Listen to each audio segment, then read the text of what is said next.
সাক্ষাৎকার আর তাতেই তোলপাড় বাংলাদেশের রাজনীতি। ভারতের একটি পত্রিকায় প্রকাশিত বিএনপি মহাসচিবের বক্তব্য নিয়ে যে ঝড় উঠেছে তা কি সত্যি নাকি পুরোটাই একটা ষড়যন্ত্র?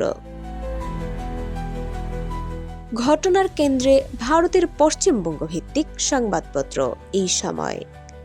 সেখানে বিএনপি মহাসচিব মির্জা ফখরুল ইসলাম আলমগীরের নামে এমন কিছু মন্তব্য ছাপা হয় যা নিয়ে জোটের ভেতরেই শুরু হয় তীব্র বিতর্ক, বিশেষ করে জামায়াতে ইসলামী প্রসঙ্গে তার বক্তব্যকে ঘিরে দেশের মিডিয়াতেও এই খবর দ্রুত ছড়িয়ে পড়ে। কিন্তু এই বিতর্ক ছড়াতেই বোমা ফাটালো বিএনপি। দলটি তাদের মিডিয়া সেলের মাধ্যমে অত্যন্ত কঠোর ভাষায় জানিয়ে দিয়েছে এই সাক্ষাৎকার সম্পূর্ণ বানোয়াট, ভিত্তিহীন এবং তাদের মহাসচিবের বক্তব্যকে বিকৃত করা হয়েছে। মির্জা ফখরুল এই ধরনের কোনো কথাই বলেননি এবং এই অসত্য বক্তব্যের দায় বিএনপি নেবে না।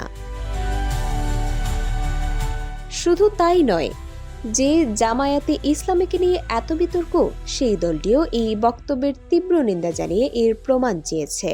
তাহলে প্রশ্ন হলো, এটি কি শুধুই একটি ভুল সংবাদ নাকি এর পেছনে রয়েছে কোনো গভীর রাজনৈতিক উদ্দেশ্য?